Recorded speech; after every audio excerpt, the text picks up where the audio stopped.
quand on croise un citoyen qui a un problème, on a la capacité de l'écouter et de lui trouver des solutions. Bonjour Florian Maître. Bonjour. Comment va Grésy-sur-Aix et ses citoyens? Eh bien écoutez, ça va bien. Après cette période de fête, c'est vrai que le contexte national et international laisse un peu pantois, où les gens sont un peu circonspects, mais on essaye de tenir la barre au niveau local, puisque les collectivités quand même représentent un sacré pôle de stabilité. Nous, on doit voter un budget à l'équilibre, on dégage de l'argent tous les ans pour investir sur le territoire, et on a des solutions concrètes. Donc, Grésy, c'est dynamique, le commerce, les activités, les entreprises? Alors au niveau économique, oui, et de plus en plus, effectivement, puisqu'il y a un certain nombre d'entreprises et de projets immobiliers qui sont liés à l'économie, qui vont se concrétiser en 2025. C'est le nord du territoire, la sortie d'autoroute aussi, il fait pour beaucoup. Donc effectivement, il fait bon vivre à Grésy et bon s'investir et développer son entreprise. Si on revient sur 2024, quelles sont les belles choses que vous retenez? Alors les belles choses, ça a tout été la concertation qu'on a pu mener, le dialogue qu'on a pu mener avec les citoyens, notamment sur des aménagements très concrets. Je pense notamment à la Chevraie, la sécurisation de la Chevraie, où en fait systématiquement pour sécuriser et avoir ces aménagements du quotidien, on concerte, on dialogue avec les gens et on co-construit ces aménagements avec les gens et les citoyens, et ça fonctionne plutôt pas mal. Donc on va continuer comme ça en 2025. Alors, beaucoup de constructions, beaucoup de logements qui ont été créés au cœur de ville. Oui, et du coup, beaucoup de circulation, c'était... Oui, c'est un peu ça le problème. Rentrer à Grésy et en sortir à certaines heures. Hein. Les heures de pointe. C'est valable dans d'autres communes. Oui, non, mais d'une manière générale, oui. Effectivement, on constate quand même depuis 10-12 mois une détérioration du trafic. On n'a pas attendu... C'est dû à quoi? Les gens ne savent pas prendre les ronds-points, par exemple? Non, je pense que la fin du télétravail ou la diminution du télétravail fait beaucoup. La diminution du carburant aussi joue beaucoup, puisqu'en fait, nos réseaux de bus stagnent en termes d'usagers. Voilà. Et puis aussi la dynamique, bien entendu, du territoire. Donc nous, ça fait quand même depuis plusieurs mois qu'on travaille le sujet.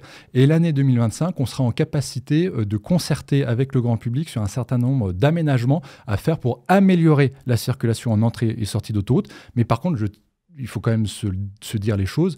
En heure de pointe, il y aura toujours des ralentissements, parce que c'est une heure de pointe. Qu'est-ce qu'on peut y faire? L'idée, en fait, c'est qu'on puisse avoir 2 voies de sortie d'autoroute, 2 voies d'entrée.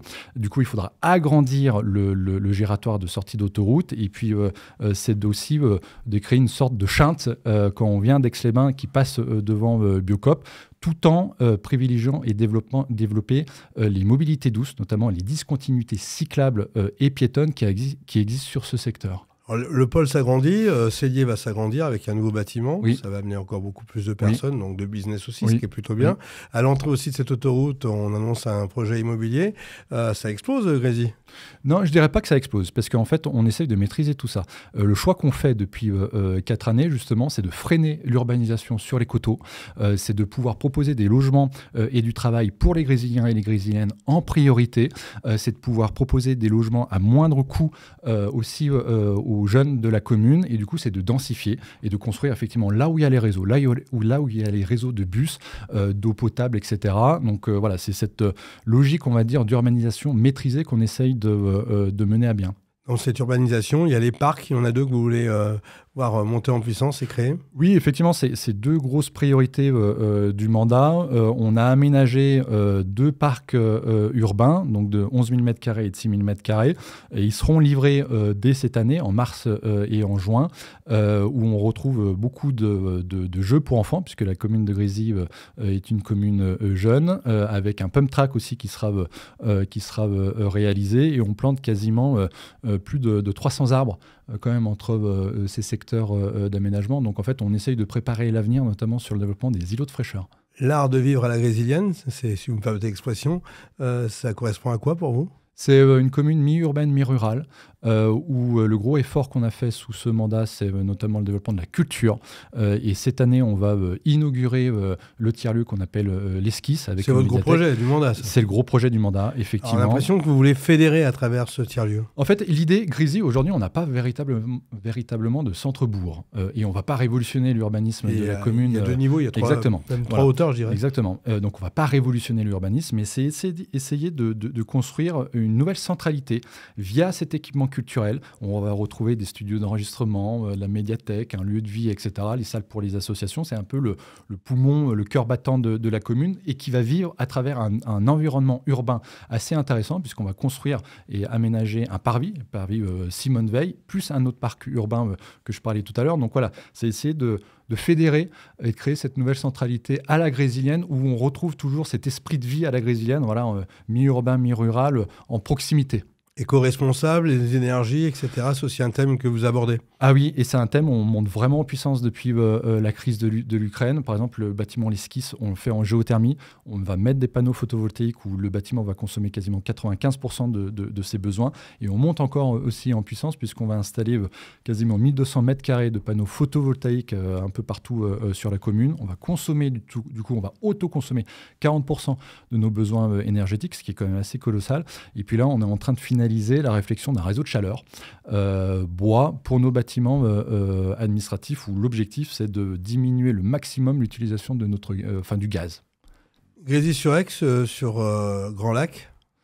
Eh ben, c'est une commune d'entrée d'agglomération. C'est une commune, on va dire, à la périphérie d'Aix-les-Bains qui s'affirme même en tant que centralité, nouvelle centralité, puisqu'on a la caserne des pompiers qui est en cours de construction à Grésy, financée à 50-50 par le département et Grand Lac.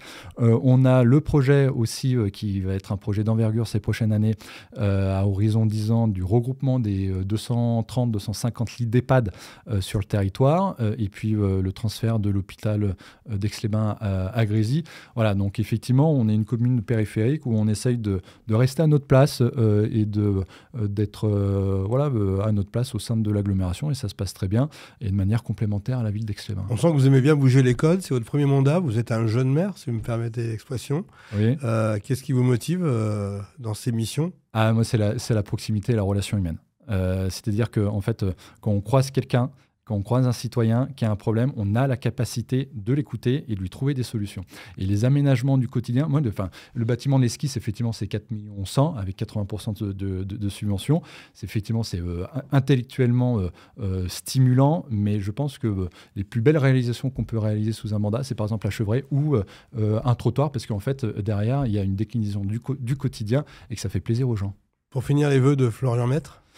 De la sérénité, et j'aimerais vraiment en fait qu'on puisse un peu transformer le négatif en positif, qu'on puisse voir... C'est une culture française et politique aussi, si je peux me permettre. Non, venez à Grésy-sur-Aix, je pense qu'on essaye de positiver, et c'est vraiment le maître mot qu'on essaye de donner. Notamment parce que votre mairie est en altitude, c'est voilà, pour ça. Non, il y a des mairies beaucoup plus hautes. Non, mais en fait, je pense qu'on a... c'est ce que je disais au début, les collectivités sont un incroyable pôle de stabilité, et en fait, il faut qu'on essaye de positiver nous à notre échelle, et de voir, on va dire, les solutions par rapport aux problèmes, de positiver par rapport aux négatifs qu'on peut vivre au quotidien. Alors effectivement, c'est une philosophie de vie, mais quand on regarde dans le cadre de vie dans lequel on habite, je pense qu'on a largement les moyens d'y arriver. Et qu'est-ce qui fait bon vivre ici ? Donc l'herbe est bien verte chez vous ? Elle est plus que verte. Bientôt. Merci.